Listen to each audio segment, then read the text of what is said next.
Welcome to the smallest room on the NCL Getaway. It's called the studio, and today I'm going to show you what it's like living in this tiny but really comfortable space. When I booked this room online, I'll be honest, I had very low expectations. There were many concerns. Would the shower fog up the room? Would there be any storage space? How would I survive in such a tiny cabin? If you look online, the pictures make it look incredibly small. And the whole idea of the shower and the bathroom being in the same room, well, it didn't really sit with me very well. However, after living here for 7 days, I can tell you it was not what I expected. Let's start with the basics. The room is definitely big enough for one person. You get a full-size bed that's surprisingly comfortable. And I'm not a small guy. And I really like this configuration. As you can see, it's over here in the corner, so it provides maximum space in the rest of the room. Plus, the bed is really comfortable and quite large. For reference, I'm 6'4" and I had zero problems sleeping in this bed. The mattress was both firm and soft at the same time. It provided support, but did feel really comfortable. All in all, I gotta give this bed a 10 out of 10, especially for solo. Storage? Way more than I thought. You got plenty of spaces to hang clothes, store bags, and pack away everything you bring with you. Now, of course, I do have one complaint, and that's the sink. It's extremely narrow, way too narrow. Almost every single time I wash my hands, water splashed onto my pants or the floor. I mean, it's not a deal breaker, but definitely a design flaw worth pointing out. So as you can see, this sink is sort of like a pill shaped, and the issue with it that it's just not wide enough. The problem a lot of the times, like for example when you're brushing your teeth and you're spitting it back out, you have to be perfectly aligned right in the middle for you to get it into the sink. Otherwise, you're getting it onto your feet or worse, onto your clothes or your shoes or whatever. It's just, to be honest with you, I really feel like it probably could be a little bit bigger. Now the shower was good size. Water pressure could definitely be stronger though, especially if you have long hair. So my one concern when I was looking at this room online was the shower. As you notice, the shower looks out directly into your bedroom. So I was always wondering, like, how do you keep your steam, all of the steam when you're showering, out of the room? Well, I'm happy to report that first of all, as you can see, there's really not a lot of space between the wall, or the ceiling I should say, and then this glass. So it doesn't really let all that steam out.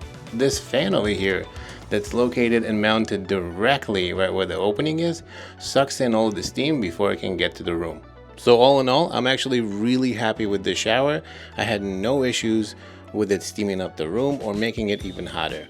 Now the bathroom overall is tight but functional. I had to sit at a specific angle to fit onto the toilet. If you're taller than 6'4", you'll definitely have a hard time, but it's doable. Same goes for the bathroom. Your concerns about, some of the smells coming into the room are not there because first of all, it's a completely separate room. As you can see, there's a door. And also, it does have its own fan right over here as well. And by the way, my name is Tom Sunday. I make a ton of cruise videos to help you have a better vacation.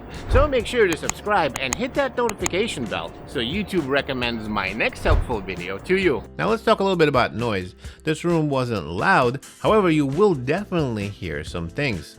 Most definitely there'll be a ton of door slamming. You'll hear that all of the time. People walking by, and most interestingly, music. Almost every night around 7 to 9 p.m. I could hear clapping, songs faintly coming through the walls. I think it was the theater or another venue nearby. I couldn't really figure it out. Now, it didn't keep me up all night because most of the shows wrap up before 10 p.m. But it is something to be aware of. I mean, you could probably consider this to be a positive.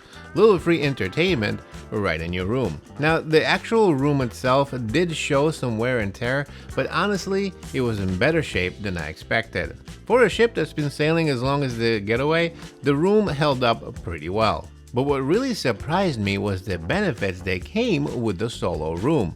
Every studio cabin on deck 10 and 11 on the Getaway gets exclusive access to the studio lounge. And it's fantastic. This is a 2-story lounge designed just for solo travelers. It's really quiet and cozy, and of course a very good escape from the crowds on the rest of the ship. They have board games, books, water and lemonade, snacks in the morning and afternoon, and even a bar with a bartender from 5 to 7 p.m. But of course, my favorite part was the premium coffee machine. It makes cappuccinos, lattes, espressos, you name it, and it's available 24 hours a day. Having free premium coffee and cold drinks steps away from the cabin, that's not just convenience, it's cheaper too. No need to hike up to the buffet and wait in line to get your drinks, or maybe even go to Starbucks and get premium coffee. No need right here if you're traveling solo. This is like your own little private Starbucks right outside of your room. But more than anything, the lounge kind of encourages a lot of connection. It's not just a place to sit, it's a place to meet people. I met so many fellow solo cruisers just by hanging out over there and drinking coffee. It naturally creates a community. It's a really nice part of traveling solo on NCL. In fact, I talk a lot more about the social experience in the full video about solo cruising on the Getaway. I'll link that for you above if you want to check it out after this one. So what's the final verdict? Well, I was pleasantly surprised. This room worked better than I thought it would, and the lounge access made a big difference for me. If you're considering booking one of these solo rooms, I say do it. You won't be disappointed. If you want to know more info about the Getaway, I've got ship tours, dining guides, and a full cruise review linked for you above. Thanks for watching, and I'll see you in the next one.